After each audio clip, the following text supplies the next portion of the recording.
Thank you very much. I'll tell you whether it's a joy or a challenge in about an hour or so. Welcome to this Institute of Welsh Affairs debate on the UK's membership of the European Union. Possibly within a few months, certainly by the end of next year, each and every one of us will be asked to vote on the biggest constitutional decision facing the United Kingdom in decades.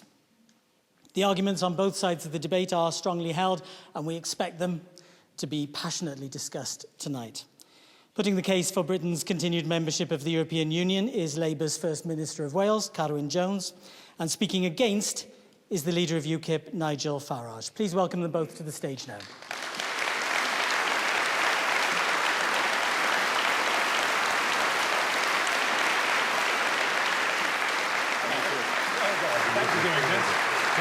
Very time, you too. Thank you. Are we this way round? Yes, that's right.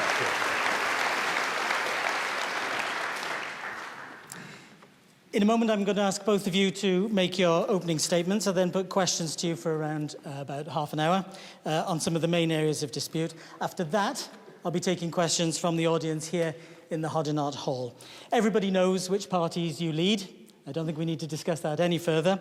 You're here tonight, though, speaking for the Remain and Leave sides of the referendum debate. Please avoid party politicking and electioneering. Try your best, at least. Let's begin then with your opening statements. Try to keep them to 3 minutes, and we'll start with you, Nigel Farage. Well, thank you, and good evening, everybody. And a massive thanks to Carwyn Jones for challenging me to this debate. It's the first big debate that's taken place around the United Kingdom, and it couldn't be more timely, given the Prime Minister's very strong hints yesterday that this referendum is probably going to come in June or July of this year. The question, of course, is whether we wish to remain or leave the European Union. But I wonder whether people have thought through what that actually means. The question is, do we wish to regain our independence as a nation state? Do we want to be free to make our own laws? Do we want our own courts to be supreme? Do we want to take back control of our borders? Do we want to be, like 200 countries around the world, a normal, self-governing nation and live in a true democracy where the people that we vote for and the people that we can sack are the ones that make our laws? Or are we to stay part of, not Europe? This debate tonight is not about Europe.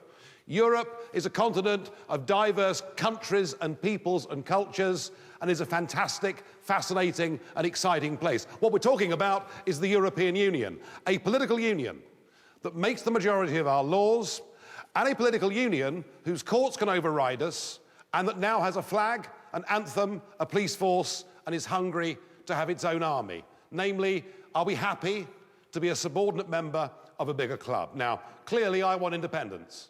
I believe we'll be better off out. I believe we can free up our 5 million men and women running small businesses. I believe we should make our own trade deals and stand on our own on the world stage and re-engage with the Commonwealth and others. We should be in charge of our key industries, like steel and fisheries, which if we had been, Wales would find itself better off. And crucially, yes, I do believe we should control our own borders. I think unlimited EU immigration has driven down wages and put, frankly, intolerable pressures on our health and education systems. I want us to have an Australian-style point system. I want immigration to be a positive topic in this country, not a negative one, but it can't be as members of a European Union. Now, you will hear scaremongering. We may even hear some tonight. We may be told that if we weren't in the European Union, trade would cease, jobs would be lost, we'd finish up somehow living in caves. These arguments generally are made by the same people who said if we didn't join the euro, we'd be ruined. And in my experience, these arguments are made by people who've never worked in trade or international business. Yes, I accept Brussels and the EU has been fantastic for career politics and for civil servants. But I don't believe it's given any benefit to ordinary working people whatsoever. The truth of it is, and I saw this last year in debates with Clegg and Miliband and Cameron, our political class don't think we're big enough or good enough to be in control of our own country and make our own laws. I believe we are big enough and strong enough and good enough. And I want you to grab this historic opportunity to take back control of our own lives. Thank you.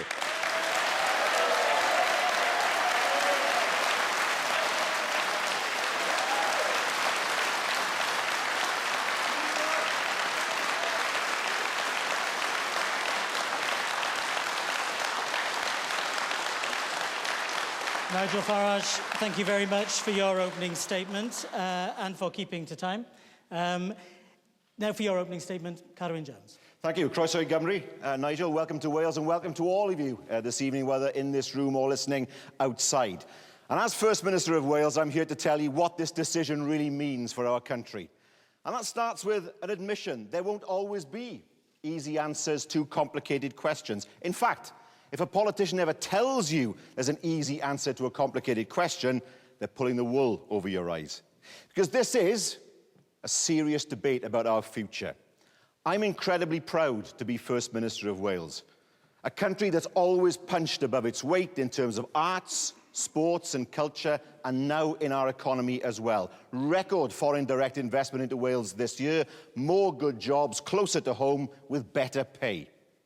And Wales is part of two unions that provide us with stability, security and prosperity. The union of the United Kingdom and the union that is the European Union.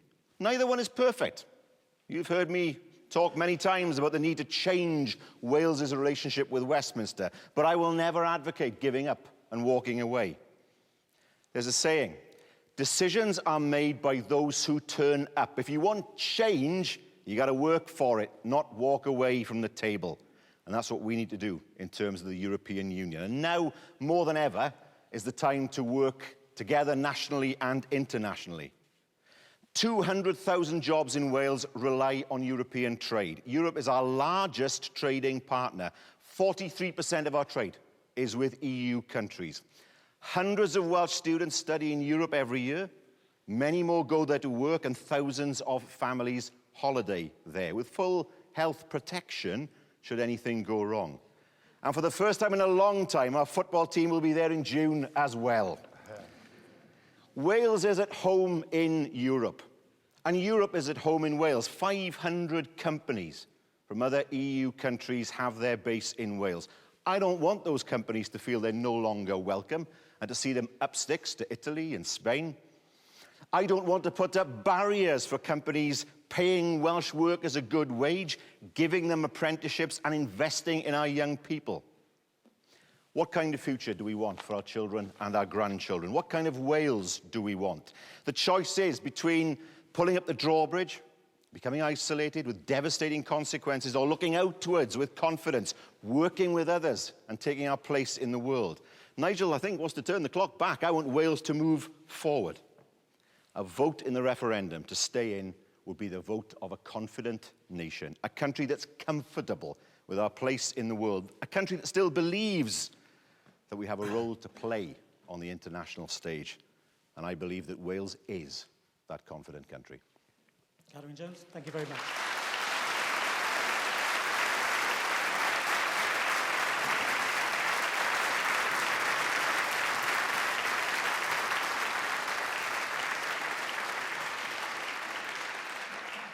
Thank you to both of you for your opening statements. Thank you to the audience for your approval or disapproval. I think we're in for a lively debate tonight. We now enter into a half hour or so of discussion and debate between Nigel Farage and Carwyn Jones.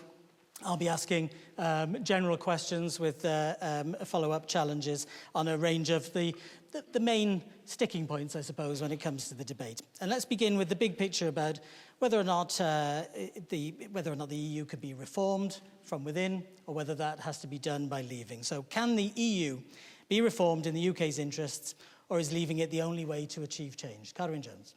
I don't believe leaving is in our interest. We know that the CBI have said that every household in Britain benefits to the tune of £3,000. I've already mentioned that 200,000 jobs in Wales rely on unfettered access to the European Union. So, of course, there needs to be change. The European Union needs to be more transparent. It could stop moving between Brussels and Strasbourg all the time. The European Parliament, that much is true. But there needs to be more power given as well to the European Parliament. But from our point of view in Wales, we benefit immensely from the money that's come into Wales. from our ability to trade freely with the rest of the European Union. We mustn't play games with that. We shouldn't take the risk with our future in that way. Nigel Farage? Well, we'll debate the economics later. The question was, can the EU be reformed? Now, they're talking about reform in Brussels every single day. I've been there for donkey's years. But reform over there means something rather different to what reform means here. Reform there means a greater centralisation of powers. And they're pushing full steam ahead to do that and probably to have another treaty in circa 2020. The reforms that I think would convince people in Wales and across the UK that it was right to vote to remain a member would be if we got back control of our borders, namely if we were able to put in place an Australian-style point system, and if the UK Parliament got back a veto over any European law that it didn't like. If Cameron was able to negotiate those things, I think people would vote overwhelmingly to stay part of this union because they would see it as a cooperative club. But those things aren't even being discussed. They're not even on the agenda. In fact, the only thing that Dave, as he likes to be called, has asked for is a slight reduction on benefits that we pay to migrants. Can it be reformed? Well, Carwyn mentioned the European Parliament, the annual travelling circus that once a month goes from Brussels to Strasbourg and back again. What he didn't mention was the fact that the third home is in Luxembourg, and documents go back and forth from there every day too. To reform that needs a unanimous vote in the Council of Ministers, and the French will never vote for it. If you can't even reform the fact that Parliament has got 2 homes or 3 homes, what chance is there of Britain getting a better deal? It won't happen. Carwyn Jones? Well, from my point of view, I want to see a European Union that's outward-looking, a European Union that knows what it takes to attract investment in, and I want to be part of that. The European Union is one of the world's biggest markets. Why on earth would we take the risk of leaving that market and making it more difficult for British goods and British services to enter that market? Yes, there is always a need for reform. There's a need for reform within the UK as well. But from my point of view, it's not a question of leaving. We need to make sure that all those people, that 200,000 jobs that I talked about earlier on, that those people have the security of knowing that their jobs are safe and not play games by taking the risk of leaving. Do you acknowledge... Is there a single law, is there a single power that the Labour Party would like to campaign for Britain to get back? Is there just one, please? Well, from my point of view, I'd like to see powers devolved to Wales as well. We haven't talked about that. Well, if we haven't got powers in the UK... I want to make sure that we see that Wales gets the same kind of powers as Scotland. We don't talk about that. Your party doesn't talk about that. But if we haven't got powers in Westminster, we can't devolve them to Wales. And that's the point. Most of our laws are being made somewhere else. And that's a...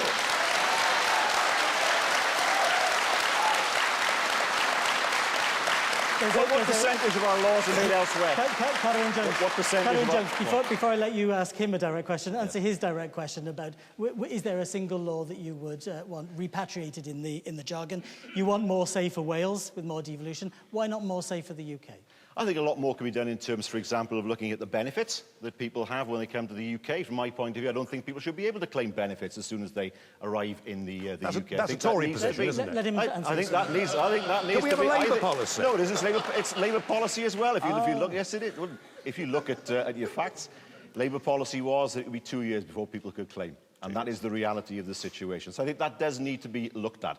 What I don't want to see is a scenario where we play games with people's jobs, play games with people's livelihoods, and cut ourselves off from one of the world's biggest markets. Now, I cut you off from asking Nigel Farage a question. Can you explain why you're asking him that question first? Because I think I know what's behind it. What question? You were asking about the percentage of laws made in Europe.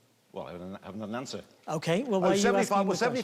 75% is a conservative estimate. It's probably slightly higher than that. Where do you get that figure from? In Germany... Where do you get that figure from? In Germany... Where do you get that figure from? Let me finish. In Germany, the retired Chancellor was commissioned, and I wish we'd commissioned, because we keep asking Labour and Tory governments, can we please have an official study on this? But in Germany, they did commission the former Chancellor, and he looked at the amount of German federal law made between... Well, we're in the same European Union, and one law applies to everybody. And in Germany, from 1998 to 2006... You're making it up as you go along, Nigel.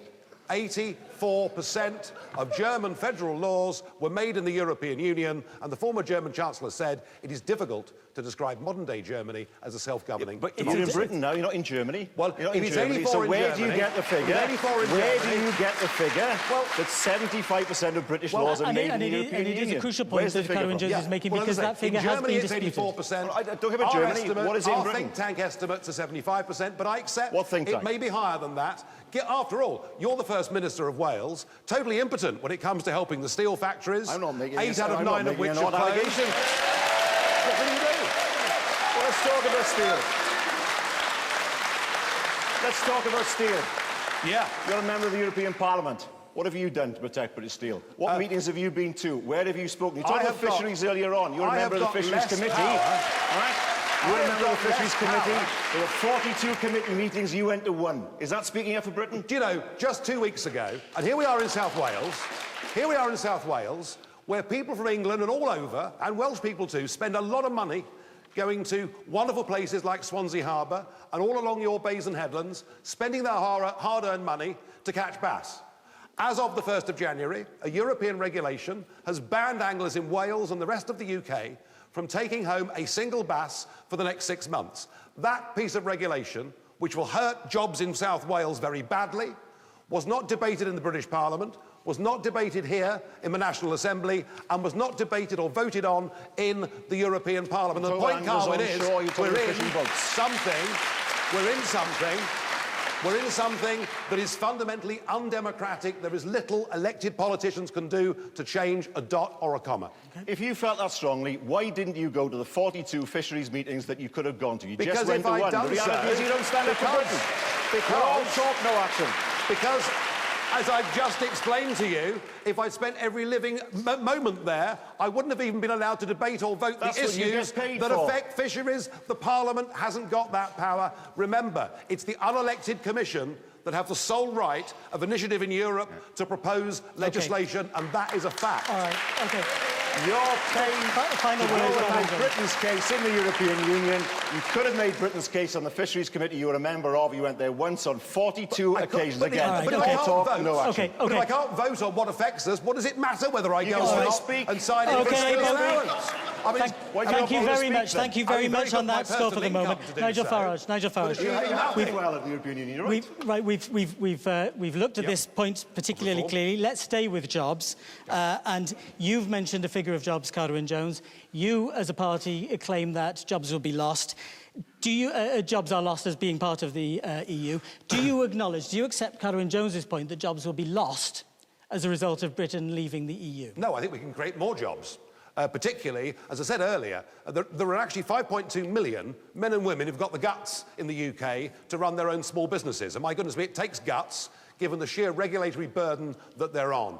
The estimate is that a small business now spends 25% of its working week, the bosses, complying with European directives that have been transposed into British law. Which ones? Deregulate, Which ones? take the Just a pressure moment, off their Carwyn Jones. backs, and we'll see job... I mean, my last trip, Carwyn, to Wales a few weeks ago, I went down to Swansea to see a guy who'd taken a risk, remortgaged his house, set up a company called Celtic Vapes, where he makes, you know, the liquids that go in e-cigarettes. Done brilliantly well, employing over a dozen men and women there in Swansea, now sees his business directly under threat because of a European directive that you can't vote on, I can't vote on, and frankly, if we free up small business, we'll create more jobs in the British economy. All right, thank because you. there is, just one last point if I may. Very quickly. You know, business is business. Governments don't do business, consumers do business. We trade with the European Union at a massive deficit every year. Trade will continue with Europe totally unaffected, whether a member of the Union We will come back to or that not. point in just a moment, Nigel Farage. But Carwyn Jones, much as I'm enjoying the questions you're throwing, Nigel Farage, I'd like to hear some detailed answers from you on the number of jobs, where you get the figure of 200,000 jobs that are created by the EU, and will they be affected by Britain being... They are the figures that represent the jobs of people who work in businesses that trade What directly sort of with the jobs? EU. Airbus, 6,000 jobs. What have Airbus said? We need to stay in the EU. Tata Steel, thousands they of jobs. haven't. Just a moment, Yes, they Nigel. have. No, they haven't. 22nd of September no, they 2014. Nigel, 22nd of September 2014, Robin Southwell, Airbus said exactly that. Check your facts. it may be Tata Steel, 27th of August 2015, said exactly the same thing. It may be January, but it's not pantomime These are major season. employers in Wales. Their view surely has to count for something, Nigel. We know that there are big companies, the length and breadth of Wales, who say to us it's important to be a member of the EU. I go out and I look to bring investment into Wales. We've had the best investment figures for the past 30 years in Wales. And I can tell you, the companies that I speak to say it's really important we have access to the single market and that you're members of the EU, because we see Wales as our base for the EU. Now, what you're saying is that those people's views are not important. Well, can we just get facts here? And you're quite right to talk about Airbus in Flintshire. It's very important. Not by the way just important, not just important for jobs in Flintshire, but actually rather important for Airbus, because they make the wings. If they didn't make the wings, there wouldn't be any aeroplanes. They are interdependent. And in the modern world, the global world, we are increasingly interdependent. And the chief executive of Airbus last summer said he has no intention of pulling manufacturing out of Britain if we voted to leave the European Union. And they are the facts. And stop trying to scare people. The big companies are sensible, whether it's Nissan, whether it's Airbus. The big companies are all saying the same thing. The banks, they're all saying the same thing. You know, whether Britain's a member of the European Union or not, they invest in this country because we've got a good workforce, and actually it's the right thing for them to do. Carwyn They are interested in a market. They are interested in a market of 500 million people. If you look at Ford, Toyota, if you look at Airbus, if you look at Tata Steel, if you look at General Electric, these are all companies that are in Wales because it's a European base for... Of course they are. That's why they come here in the first place. Access to that single market is that... Nigel, I speak to them. I speak to them. What do? You don't speak to anybody. You don't even turn up in the European Parliament for Britain's case. I'm sorry, but you're out of date. You're out of date. We did get some of these scare stories. Tata 3 weeks ago, I was out of date. We did get these scare stories. At the time of the euro, some of the big companies tried to bully Britain into going into the euro. They threatened to withdraw investment unless Britain joined the euro. We didn't join the euro. They didn't withdraw investment. They've now stopped that scare tactic. They're now all saying the same thing. They will stay in Britain. We will go on doing business with Europe, regardless whether we're a member of that union or not. And you've got to stop this scaremongering, because it's simply not true anymore. The CBI have said that each household in Britain benefits to the tune of £3,000 from our membership of the European Union. Are you saying the CBI are wrong? The CBI is a very interesting case. They've been wrong about everything since the gold standard in 1929, interestingly. But this was, and it's worth remembering, this was the same CBI, the very same CBI, who told us we must join the euro, otherwise the city and manufacturing in Britain would be damaged. And actually what we saw by not joining the euro was foreign and direct investment into Britain go up, not down. Carwyn Jones,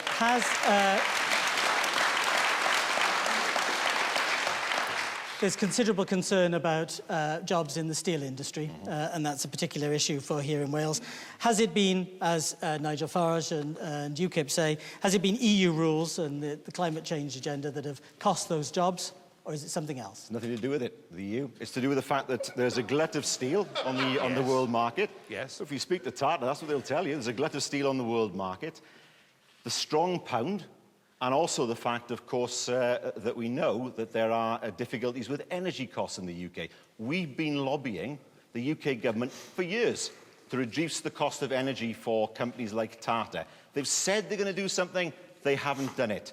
I met with Tata last month. Those are the issues they identified to me. Not once did they mention the European Union as being some kind of obstacle. And Nigel Farage, that undermines your claim directly. Before doing politics, I had a proper job, and for 20 years, I worked in the metals business, so I know something. I travelled all over the place, actually. I work with manufacturers, people who do, metal bashers, people actually making things and employing people, all right?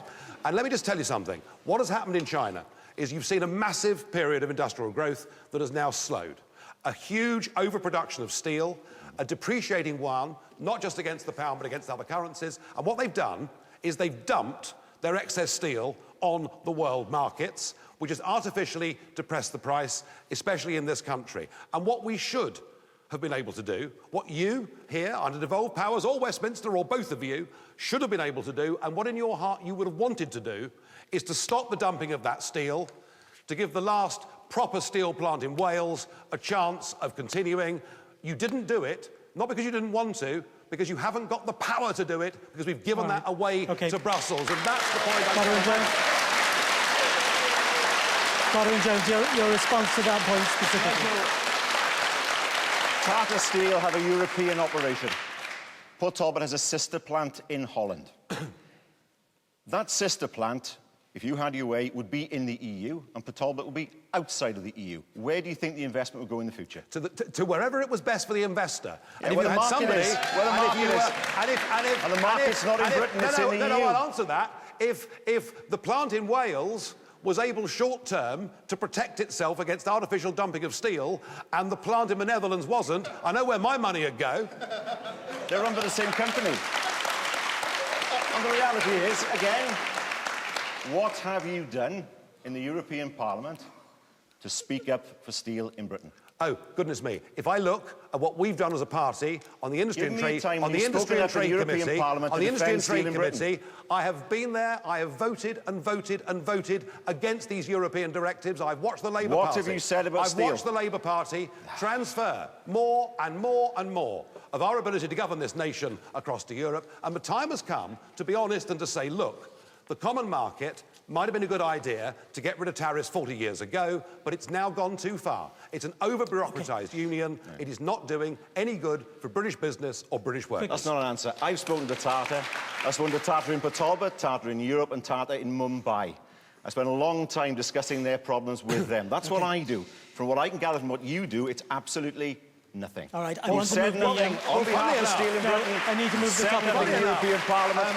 You come here and you claim to be the great defender of steel in Britain. You've done absolutely nothing before this evening to defend steel in Wales or in the rest of Britain. I suspect the reason you challenged me to this Nigel Farage, debate is that if it wasn't for UKIP and what I'd done, there wouldn't even be a referendum. So that's what we've done. There is going to be a debate. Don't change this subject.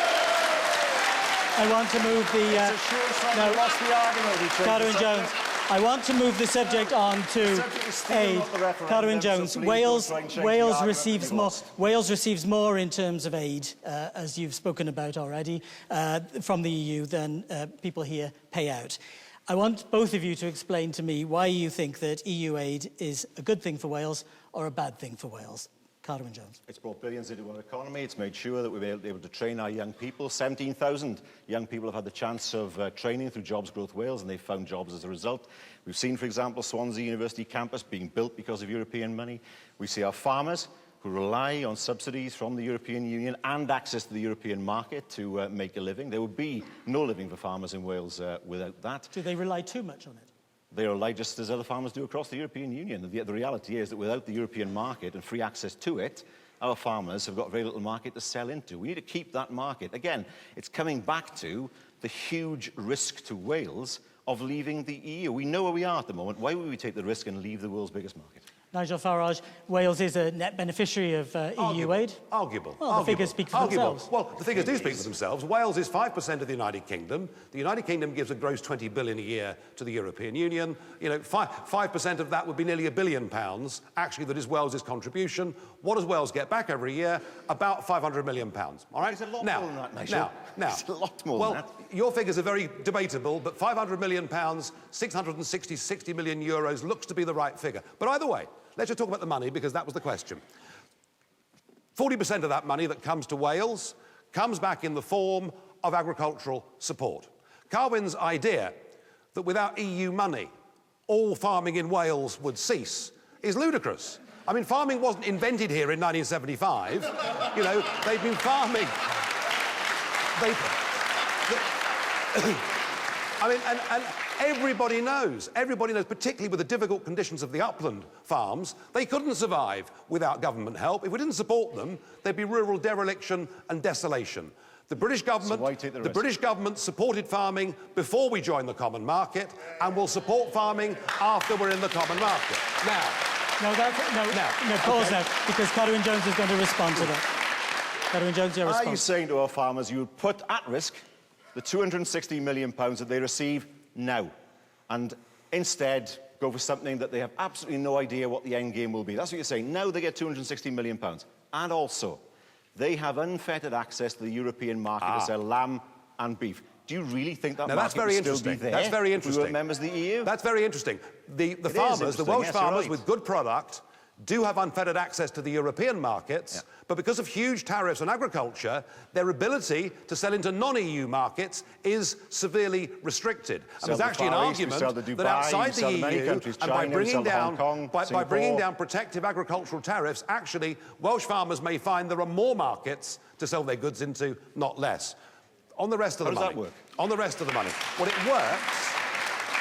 works because the Common Agricultural Policy is a fiercely protectionist scheme that puts massive tariffs on non-EU countries. It's a protectionist system that was designed basically to protect the massive French farming industry. And I think it's about time we opened up some of these agricultural markets, particularly to the poor third world, and gave them a chance to sell some of their product to us without us penalising them as heavily as we do. Carwyn Jones. Wouldn't you... Some say that the Common Agricultural Policy ties your hands. Wouldn't you prefer to set the agenda and the targets? I think it brings money into farming, it brings money into the Rural Development Programme, it gives us the opportunity to sell our goods into Europe. All these things are absolutely crucial for Welsh farming. And Nigel, you complain about the Common Agricultural Policy, but if you had your way, Britain would have no voice with regard to the Common Agricultural Policy because we wouldn't be members of the EU. Better, surely, to be in the EU, influencing the CAP, rather than shouting on the sidelines. Oh, believe you me, when Tony Blair, your former party leader, was at the height of his powers, he made the centrepiece of his presidency of the European Union, reform of the Common Agricultural Policy. He utterly failed to do it and gave away £7 billion of the British rebate to do so. I don't believe having a voice in Brussels is what matters in a global economy. What matters in a global economy is having a voice on the world stage. And when at the World Trade Organization we discuss steel, or we discuss agriculture, or whatever it is, despite the fact we're the 5th biggest economy in the world, there is no British representative at the World Trade Organization. We have withdrawn from it completely. We have zero global influence on trade because an unelected Brussels commissioner represents us. I want Britain to get back its voice in the world. Carwyn Jones.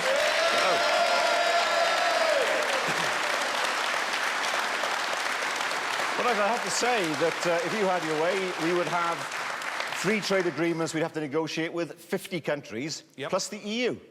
Well, you think that can be done? Isn't it interesting that little Switzerland, much derided, Switzerland negotiates all her own trade deals. Switzerland has more global free trade agreements that she's done for herself than the European Union has managed to achieve. And the next worrying phase, Carwyn, and I'm sure you're worried, is the next trade deal, as opposed to free trade agreement, that the European Union's working on, is this TTIP treaty with America that may well open up the National Health Service to foreign American health companies. So I'm not sure the EU trade policy actually will suit us, and I'm strongly opposed to it.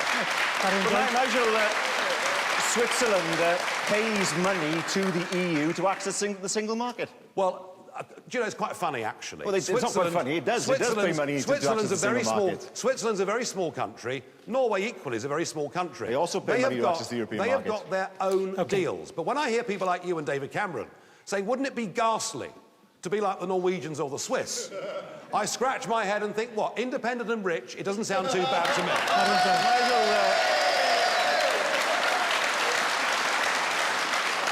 Norway pays money to access the single market. So that financial argument is at the window as far as you're concerned. We wouldn't save any money. It's bound by European rules that it has no... Of course it is. That it has no say over. Norwegian salmon is the subject of a 12% tariff into the European market. Now, let me finish. This is all true, OK? Switzerland pays money to access the European market, except it can't allow... Its service industry isn't allowed to operate in the European market. And guess what? Immigration levels from other EU countries is twice as high in Switzerland as it is in Britain, because they've and far higher in Norway than it is in Britain. Because so they've actually leaving the EU, they've chosen that. Immigration. They've chosen that. The point is, I mean, you go and tell the Welsh fishermen that Norway's got a rotten deal when they've got an exclusive economic zone up to 200 miles. The Norwegians can veto any piece of EU law that doesn't suit them. So recently, they vetoed the Postal Services Directive. But the point is this. Those of us that don't wish to remain members of this political union, we're not advocating a Swiss model. We're not advocating a Norwegian model. We're advocating a British model as their biggest trading partner in the world. What does that mean? And the point about this is, what does it mean? We want to have good relations, free trade, friendship and cooperation, and we know it's in the interests of French wine producers, of German car manufacturers, for that to be the case. All right, thank you very much. Exporters. All right, thank you very much. We export half of what we produce. The rest of the EU only exports 10% back to us. We are far more dependent on the European market. The European market is on us by a mile. Well, Nigel Farage, I want to leave that topic there because I want to move. I don't think we've had enough controversy yet. So we'll try to tackle immigration. Oh, right. And I want to ask the very broad question, which I'm expecting some challenging answers on. Will remaining or leaving the EU make any difference to attempts to limit immigration? Carwyn Jones. None whatsoever. What can I say, first of all, it's not racist to be worried about immigration. OK, let's get that out of the way first. It's a big issue. It deserves proper debate. There are people out there who are concerned for what it means for jobs and what it means in terms of their community. So let's make sure that we recognise that. But I don't see that Nigel's proposals would tackle immigration. UKIP's favourite country is Norway. What does immigration look like there? I've mentioned it. What does it look like in Switzerland? Douglas Carswell has said that Switzerland has the best immigration policy in the world. But EU migration is higher in Norway and higher still in Switzerland. In fact, if the UK adopted the Swiss model, there would be 390,000 extra EU migrants per year coming into the UK. So let's have a debate about immigration, but let's not pretend that the EU has anything to do with this. And ask yourself this. If we weren't members of the EU, why would France continue to pay for those who are in camps in Calais and elsewhere? They just let them through. Why on earth would they do that for us if we weren't members of the European Union? Would it be in our interest to turn our backs on our European partners? Or isn't it better to work together and find a European solution to what is a European challenge? Nigel Farage. I've heard some old baloney from the Labour Party on immigration over the last few years. Let's hear some from you. Such as let's hear some from you. Opening up the door to the whole of Eastern Europe would lead to an extra 13,000 people a year when it led to a couple of 100,000 a year. But never have I heard anything so utterly and entirely fraudulent as what you've said this evening, that leaving the EU has got nothing to do with immigration into Britain. Can we just be clear? Every one of you that has got a United Kingdom passport, if you haven't looked at it recently, have a look at it. Because the first two words on it are European Union. And that passport effectively is shared by 485 million people. And every one of those people across 28 countries has absolutely untrammelled free rights to come to Britain, regardless whether they're bringing any benefits, regardless whether they're very good people that can be great for our communities or bad people. And every British person has the same right. And every British person has the same right. And do you know what? Do you know what? In the first 20 years of EEC membership, free movement amongst countries that had roughly similar wealth standards, similar health standards, similar education standards was a non-issue. But as soon as we let in the former communist countries, you didn't need to be a rocket scientist to see what would happen. And I'm simply saying this. You keep telling me all these countries that you think I want to be like. I've said already, I don't want to be like Australia, I don't want to be like Switzerland or Norway, but to have an Australian-style point system where we can choose who comes to Britain from anywhere in the world. We can forbid people with criminal records. We can stop benefits. We'll stop benefits for 5 years, and we'll take people that speak English and integrate into our communities. That surely is the best policy of the lot and the biggest benefit of leaving the European Union. Carwyn Jones. Nigel, you won't know whether those people have criminal records or not, because you want to withdraw from the security cooperation that we have that enables us to arrest people who flee to other countries.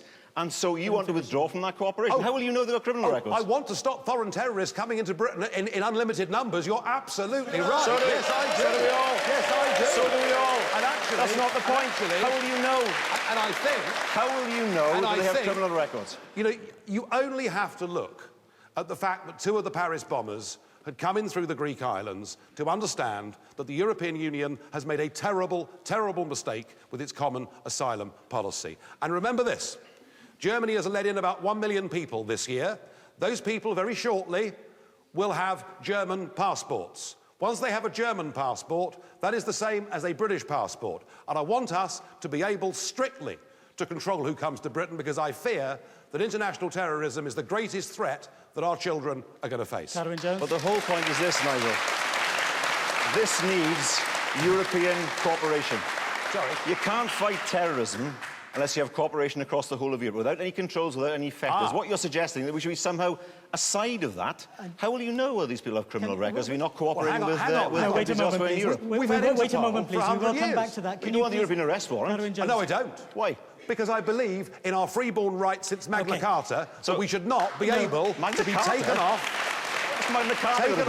to a Greek jail, chucked in a Greek jail for 2 years, without anybody presenting us with a charge. We need to get You would make it far more difficult to pursue criminals. Extradition matters. Carwyn Jones, please could you address directly the points that Nigel Farage was making, concerns about international terrorism, concerns about the screening of potential international terrorists amongst He's absolutely right about terrorism. Nobody's going to argue that we need to make sure that terrorists don't come into Europe. That much is true.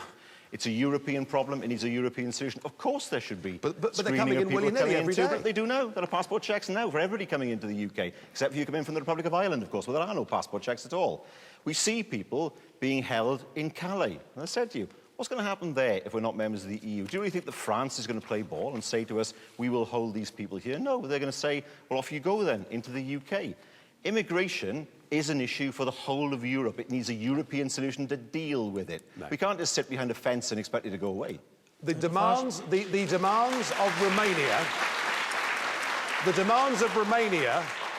demands of Lithuania, whose population has fallen by 25% in 11 years, are completely different to the demands of the United Kingdom, where our population is going up by at least 1/3 a year because of open-door immigration and at a level over which we have no control. We need a British policy to deal with immigration, not an EU policy. What's it going to do with the EU, then? As I said before, Norway and Switzerland and Iceland, they're not members of the EU, yet their level of migration from the EU is far higher than Britain's. Because they've chosen that. They've chosen that. We should not choose that. On the topic of those countries, and before we open up the questions to the audience, a final thought, really, I suppose, in all of this. You've mentioned Norway and Switzerland.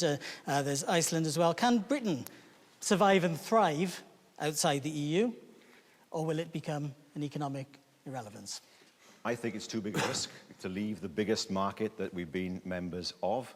We know that it supports jobs in Wales, supports training in Wales, supports farming in Wales. And my view is, why on earth would we gamble with all that? We don't need to be an isolationist country. We know that we benefit from our membership of the European Union. Why would we take that step in the dark? Now, I'm interested to hear. I mean, Nigel said, in fairness, he has a vision for Britain outside the EU. What is it? Why can't Britain have a viable future outside of the EU? When I look to bring investors into Wales, as I've said, the major thing for them is that we are members of the European Union. Why? It's a big market. It's a European market. Why would they come to the UK with 60 million when they can go to the European Union with 500 million? We have many, many thousands of people in Wales who work for companies who use Wales as their European base. Anything that interferes with that is bad for jobs and bad for people's pockets. Nigel Farage, as has been... As Carwyn Jones has said repeatedly, Norway and Switzerland pay significant amounts to the EU without the same sort of influence. Well, actually, Norway doesn't pay it to the EU. Norway pays it directly to developing countries. That's what it chooses to do. But you still be paying into the We don't need to pay a penny piece. We don't need to pay a penny piece into the no European Union. agreements. Oh, and by the way, while we're at it, we should cut the foreign aid budget as well, because much of it is going to the wrong place. But the fundamental question here, you know, we talked a few minutes ago about agriculture. And Carwyn believes that Welsh agriculture should be run and decided in Brussels. He was completely clear that he believes that is the right thing. And that, in a sense, goes back to my opening statement. This whole debate is actually about one simple thing. You know, whether people on a platform tell you you'll be better off or worse off, all of that, I guess, to some extent is arguable, because it's up to people's opinions. But let me tell you, ladies and gentlemen, what is not arguable. If we decide to leave political union and to take back control of our lives, we will once again be a self-governing democracy. And we will govern our farming industry, and govern our fishing industry, and govern our steel industry. And you know what? We might do it really badly, or we might do it really well. But we'll be able once every 4 or 5 years to sack the people who are in charge and to vote for somebody else with a completely different manifesto. And here's the point if you believe in democracy, for good or bad. There is nothing the electors in Wales or the United Kingdom or the members of the National Assembly for Wales or the members of Westminster or the members of the European Parliament can do to change one single European law. That is not democracy. That is not what those that went before us fought for. I want to live in a free democracy. Thank you very much. This is Carwyn Jones. Carwyn Jones, this is... There are plenty of people. Can I just say, this is not your final closing statement, even though that sounded like a final closing statement. There are plenty of please people across Europe who fought against the Nazis, who believe in the same thing, but are happy members of the European Union. The Poles who come here are the grandchildren, the people who stood with us on D-Day, those tank regiments, those pilots in the RAF. Those are the people. Those are the people who stood by us during the war, who you're now abusing. Yeah. Where is the gratitude from your point of view? And interestingly, Euroscepticism isn't just in this country. Euroscepticism is now sweeping the whole of Europe, as increasingly people in Poland agree with my analysis that Poland should govern itself. How many countries want to leave the EU? Okay. I think once Britain does, a lot of countries will. How many countries want to leave the EU? Thank you both. We're not going to take on another question from either of you now, because we've come to the end of that particular session. And yet, I think something tells me that we're going to have some more challenging and controversial questions, because we're opening it up to the audience. I should just say to the audience that there are microphones either side. If you show your hands if you're interested in asking a question, I'll point to you in my best Dimbleby fashion, and if you could just wait for the microphone to get to you. Lee mentioned at the beginning that we're avoiding, please, any party politicking, so stay away from that, and try to keep your questions short. And the first hand I saw was the gentleman in the striped shirt over there. If you can... Oh, you've got the microphone. Well done. Good evening, gentlemen. My question is for the gentleman on the left side. Carwyn, what do we get back for the 55 million we pay in a day to the EU? What do we get back? Yeah, what do we get back? Okay, thank you. And if you'll be putting questions to both of them, so as long as you're happy getting answers from both of them, thank you very much. Okay. Well, let's give you an example. We've had £2 billion so far this year in terms of European structural funds. We've had more than 10 billion in the last decade. We have £1 billion for rural communities. We get money, for example, to train our young people through schemes like Jobs Growth Wales. 17,000 young people have had training through that. We've had funding to ensure that Swansea University campus was able to be built. We can make sure that we can support our farming industry. We get a lot more out of the EU in Wales than we put in. Nigel Farage? Yep, you're quite right. We pay £55 million a day as a membership fee to the European Union, but we do get some money back. We get quite a lot back for agriculture, which makes sense. Some of the rest of it that comes back goes on inflated salaries to the political class, and things like £30,000 for building street furniture in Pontypool. I would suggest that perhaps wasn't very well. Thank you very much. But what is an absolutely incontrovertible fact is that our net daily contribution as a nation to the European coffers is £34 million a day to be a member of a club who sell us far more than we sell them, and who regulate us in ways that are often wholly inappropriate. I repeat, I want to be friendly with Europe, I want to trade with Europe, I have no wish to be part of a political union. The gentleman with the hand up there, the front, that's it, yeah. That one. And if we can have... Oh, I'll come to you. I've got to come there and then there, so we want to see more on this side. My question is, who do you support, United States of Europe or United Kingdom? United States of Europe or United Kingdom? I'll be supporting Wales on the 16th of June. I can promise you that now in the Euros, and I'll support the UK and the European Union. Nigel Farage? Well, the question's a very good one, because you've actually touched on something. I mentioned earlier, they already have a flag. They have an anthem. I have to say, when it plays in the European Parliament, I don't stand to attention. It's not for me. They're desperate to have a European army, and they're pushing full steam ahead to have a European army. And effectively, since the Lisbon Treaty, now the European Union has all the attributes of a state. They are building a United States of Europe. If we vote to remain in this union, we're not voting for the status quo. We're voting for a club that is integrating politically incredibly quickly, and strangely, it's doing it without the consent. Without the consent of almost anybody in Europe. Okay. Because when the French and Dutch had a referendum on this, on the Constitution, they said no. Us voting to leave will actually open the door for a completely different kind of Europe, and I look forward to that. Carwyn Jones, your response to that? Nigel knows full well that there's a two-speed Europe. There are those who are members of the euro, which we don't want to be a member of, and there are those countries who want to see either no further integration or slower integration. There's no question of us being forced into full integration into the United States of Europe. It's always been a myth. The point about integration is every single European directive and every single European law, and there are several every month, every single one of them gives more power to the centre in Brussels. You can't get away from it. This union intends to integrate. Whether we're in the fast track or the slow track, it still means a vote for deeper integration. Thank you. Another question from this gentleman here, and then it'll be the gentleman in the pink shirt, if you can get the microphone then. Mr. Farage alleged that small business spends something like 25% of their time in administration related to the European Union's rules. If those rules were removed, which would you not replace with national rules? Would it be relating to product safety, or health and safety of workers, or employment regulation to ensure fairness? Well, this is...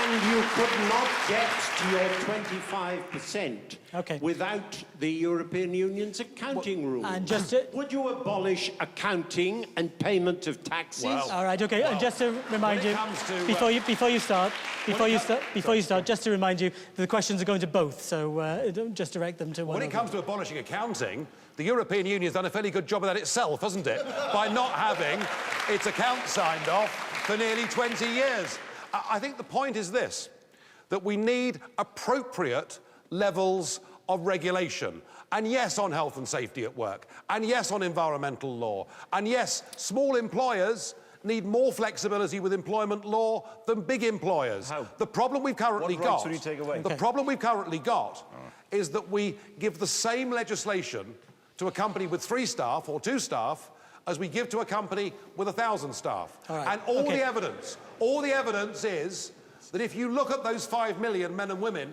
who are the big risk takers of this country, if you lift the burden of regulation off their backs, they will create more jobs and more wealth. Carwyn Jones, if you could respond... If you could respond directly to the question and to what Nigel Farage said, Nigel, and also can you bear in mind that the CBI survey that you quoted earlier on also found out that nearly half of all businesses thought of EU-wide employment rights, such as working hours, as a negative. So I don't think workers' rights are a negative. And Nigel, you create second-class employees then, would you? Those who work for big companies and those with fewer rights who work for smaller companies. I want more You would create a situation where it's easy to sack people. You create a situation where you don't get maternity leave, where people don't get any kind of workers' rights. I want people back into work, Carwyn, and here we are in South Wales, where unemployment is some of the highest in the country.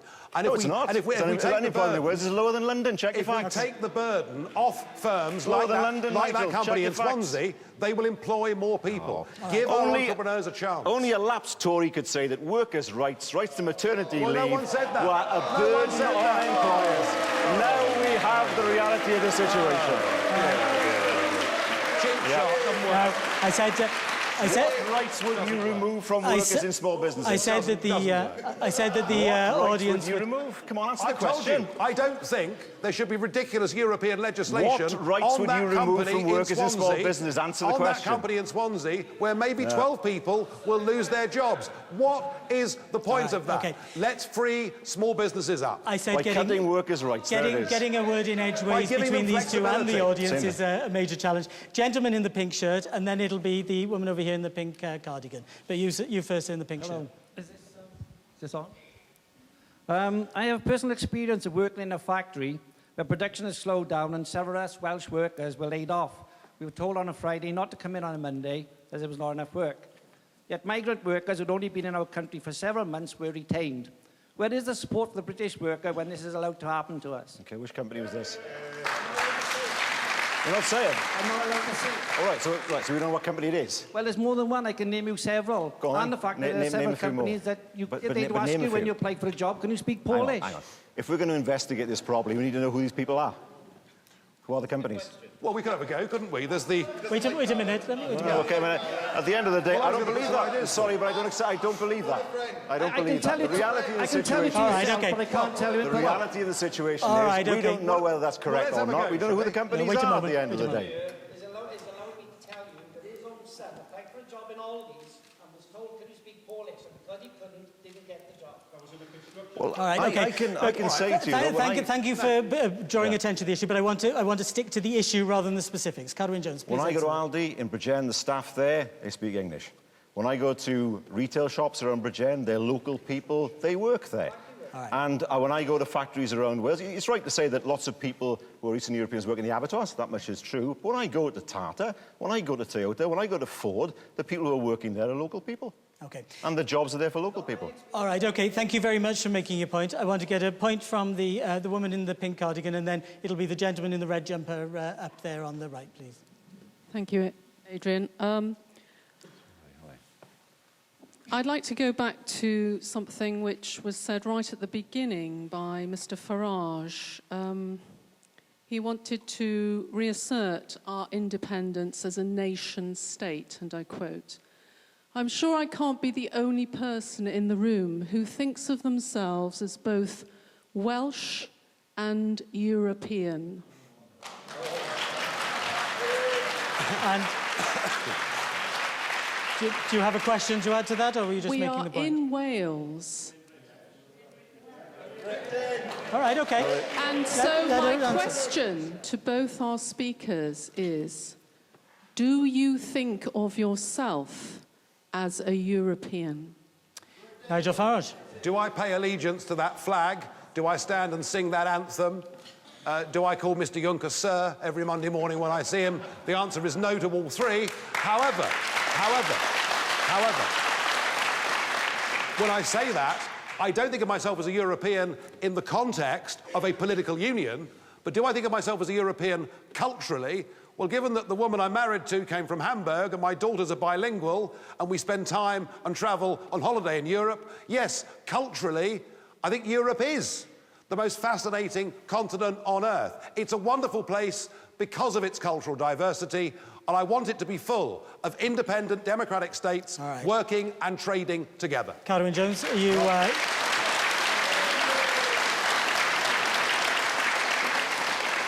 European, British or Welsh? First Minister of Wales, I'm primarily a Welshman, but I'm also British, and I'm also European. Why should I have to choose between those identities?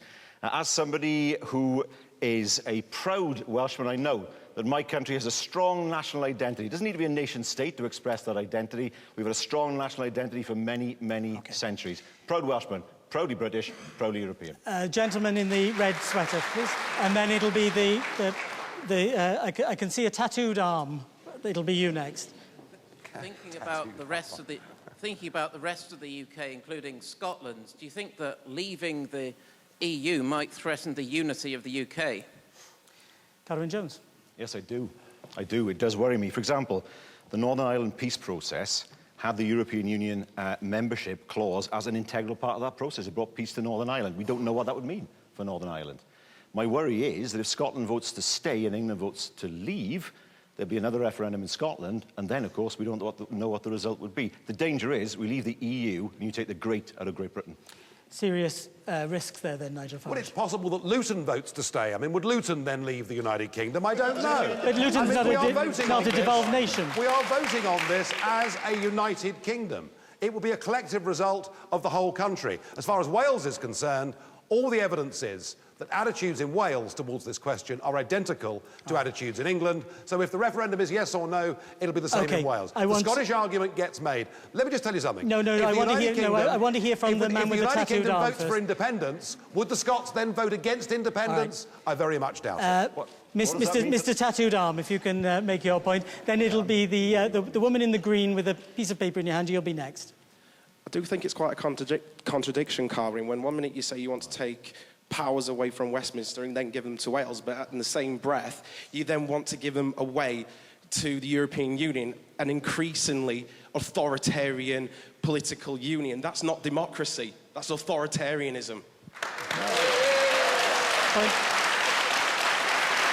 A point to respond to, Carwyn. I think powers for health, for education, for policing, for example, should be in Wales. I think the welfare and benefit system, those are issues best decided at UK level. When it comes to trade, I think it's Wales's interest to make sure that there are rules that are the same across the whole of the European Union, so there's no advantage for anybody and everybody plays by the same rules in a market of 500 million people. Nigel Farage? No, I couldn't disagree more. I think actually, if there's competition between European countries, that's a good thing and a healthy thing. And actually, because we're signed up to this single market, is the very same reason, Carwyn, that we're forbidden from sitting around the table at the World Trade Organization. We'd be better off charting our own course. OK. The woman with the green jacket, and then I need some more people from the back, a bit of positive discrimination on my behalf. The gentleman in the blue shirt, you'll be next after the woman in the green jacket. Both parties have agreed that Wales is dependent on European economic aid. And I'm just wondering that in the event of the UK leaving Europe, how would both parties, how would both speakers guarantee an equivalent sum to be ring-fenced for Wales? OK. Good question. Nigel Farage. No, I didn't say that at all. You're putting words into my mouth. I did not say that Wales was dependent upon European Union funds. I said it was in receipt of them, and many of them weren't spent very wisely. Let's put it into context. If a few £100 million a year comes into Wales as part of Objective 1 funding, contrast that... 6 billion. Contrast... Oh, please don't. 2000 to 2006, 6 billion.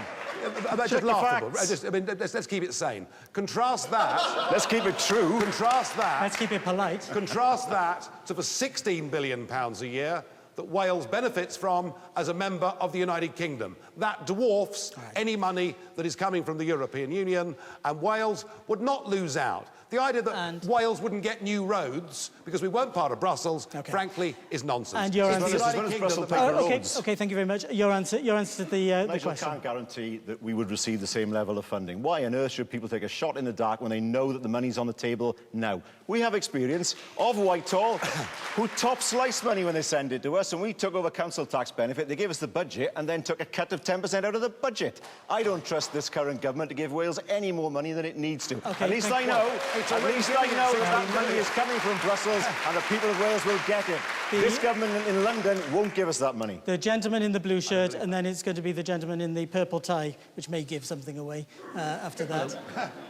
Yeah, can I hear it? Yeah, I can hear it. My question is one, the debate tonight seems to be one of confidence. There seems to be one side that believes... Did you say confidence or competence? Confidence. Well, probably competence as well, but we won't go down that route. It's one of confidence. There seems to be a confidence in our ability to stand on our own 2 feet and trade with the world, make our own laws and trade, and a lack of confidence on the other side. When did the political class lose its confidence? OK. Carwyn Jones. Well, I mean, Nigel and myself, as I was a part of that political class, I haven't lost my confidence in Wales at all. I think Wales is a confident nation. I think we have a confident future. We need to be an outward-looking nation in Wales. We need to build our economy as we have been doing. But I want us to be part of 2 unions. The UK, Nigel's right, the UK has given us a great deal of benefit. I want to be part of that, but I also want to be a member of the other union that's given us a huge amount of benefits in terms of the billions of pounds that are coming into Wales, in terms of the access to single markets, in terms of the fact that there are companies in Wales who are only in Wales because we are members of the European Union. Why on earth should we have to choose between either? OK. Nigel Farage, quick word, please, on that. Yeah, I think you're right. I think in the end, those that vote to remain in the European Union think it's better that our agriculture and our fisheries and our business regulation are made somewhere else, over which we have a tiny minority say at best. I believe in Britain. I believe we're big enough, strong enough and good enough, and that we should chart our own future course and history. Simple as that. All right, thank you very much. Where were you on the Fisheries Council, Nigel? You didn't bother to turn up. There's a gentleman here at the front who's been very patient. Any hands over this side? There's if you can get the microphone to the gentleman in the glasses and the beard there. That one there, yeah, that's it. But you first. Thank you very much. I was a student at Cardiff University, came over here from England. as part of the European Union, Wales seems obliged to provide grants for tuition fees to European Union students, but English students have to spend £9,000 a year, and international students would have to pay tens of £1,000s a year. Do you believe that's fair?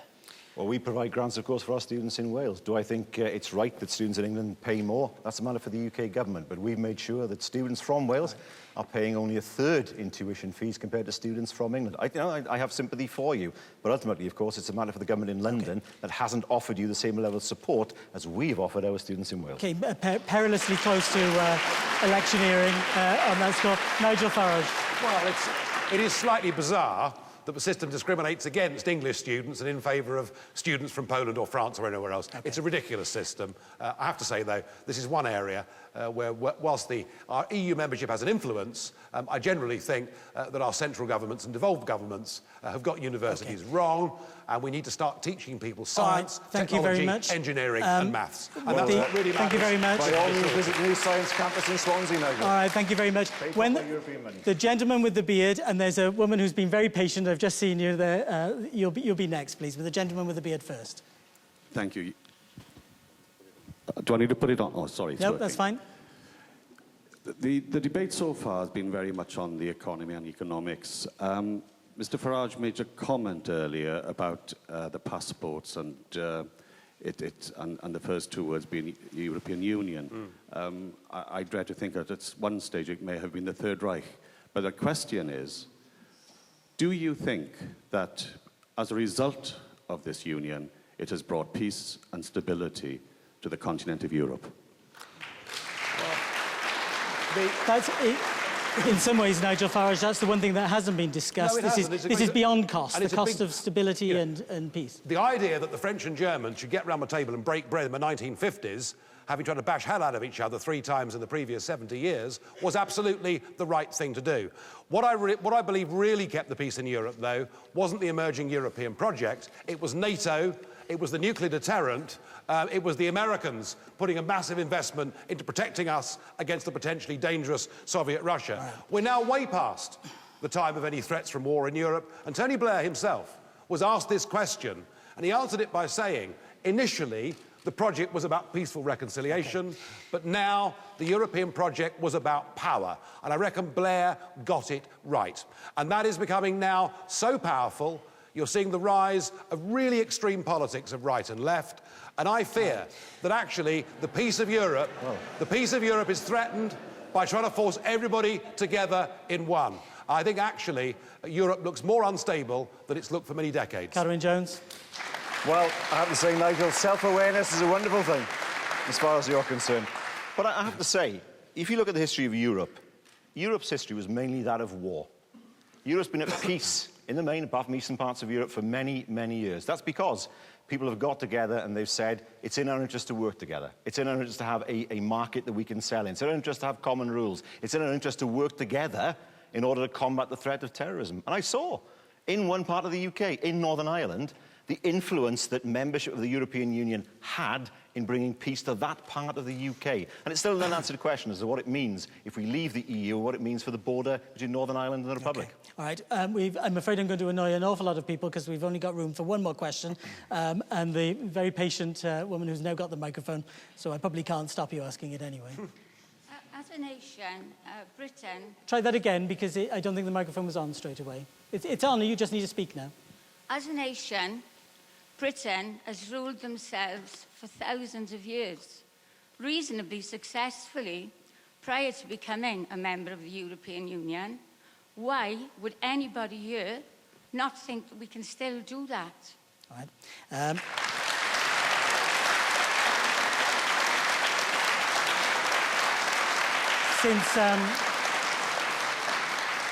Since time is against us, and I think we're going to hear more on you from that in your closing statement, I'll get Carwyn Jones to answer that. Well, the current UK, of course, dates back to 1920. So let's remember that the UK, as in its present form, is not even 100 years old yet. But I take your point. The UK has been a state for many, many years and a powerful state before that.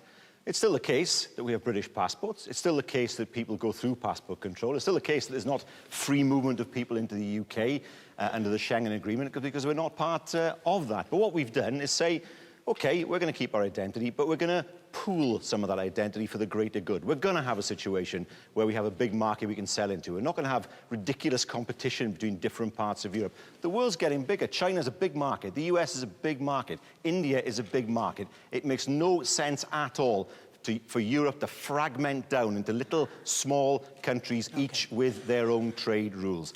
That way leads not to prosperity, but that way leads to fragmentation for Europe and fewer jobs for European workers. Thank you very much.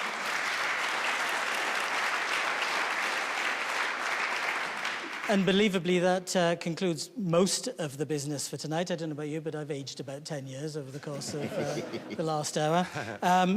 We're very nearly at the end. Time for the closing statements from both of our speakers and our final words this evening, though I think it's fairly clear, not for the referendum campaign, however long that's going to be. Try to speak for no more than 2 minutes, please, this time. And we begin with you, Nigel Farage. Well, thank you very much for the manly way you chaired this debate. And Carwyn, thank you for engaging. Frankly, what I've heard tonight from Carwyn was exactly what I heard 15 years ago from our political class who were then advocating we join the euro. They're out-of-date, tired arguments. We don't need to be in political union to buy and sell goods and services from each other. And we certainly don't need to be bribed with our own money into some form of political dependency, where Carwyn seems to think that Wales couldn't possibly survive and couldn't possibly exist. I disagree with his contention. He believes that in trade and agriculture and fisheries and much else, this country is better governed from the institutions of Brussels. I believe not only would we be better making our own laws in our own countries, but I know that in a genuine democracy, you're able through the ballot box to get rid of bad law. You cannot do that as a member of this European Union. And I say to you, stand up, British people. Let's take back our birthright. Let's regain our democracy.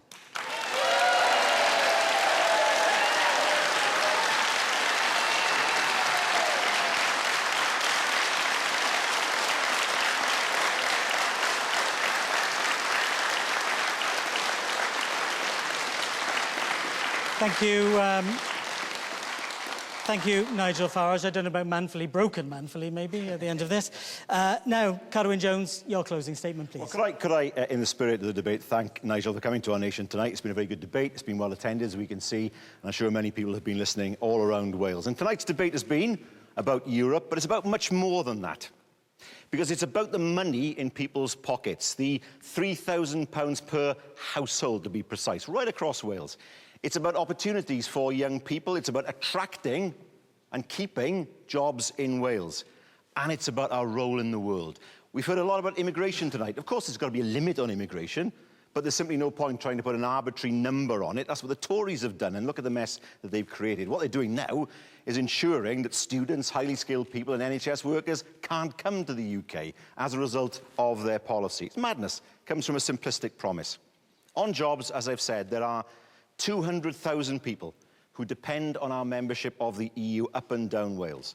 From Airbus, you've heard what they've said, and Toyota in the north, to Ford and Tata Steel, you've heard what they've said in the south. I am not prepared to put that at risk, but Nigel will. Because he's gambling on a future where we'd have to negotiate free trade agreements with 50 countries and the EU itself. A future where the UK would still have to pay to sell in the European market, still have to follow EU rules, but have no say on how those rules are made. The worst possible scenario. What would Britain look like outside the EU? I don't think Nigel offered many answers. We can't even be sure the UK itself would stay together if we were outside of the European Union. I don't want Wales and Britain to surrender our place in the world. We are an important country playing an important role in Europe. We want to be on the pitch, not in the crowd shouting. A strong, confident country, shaping the future of Europe in an uncertain world. And I'll tell you something, that's the future, and that's the Wales that I believe in.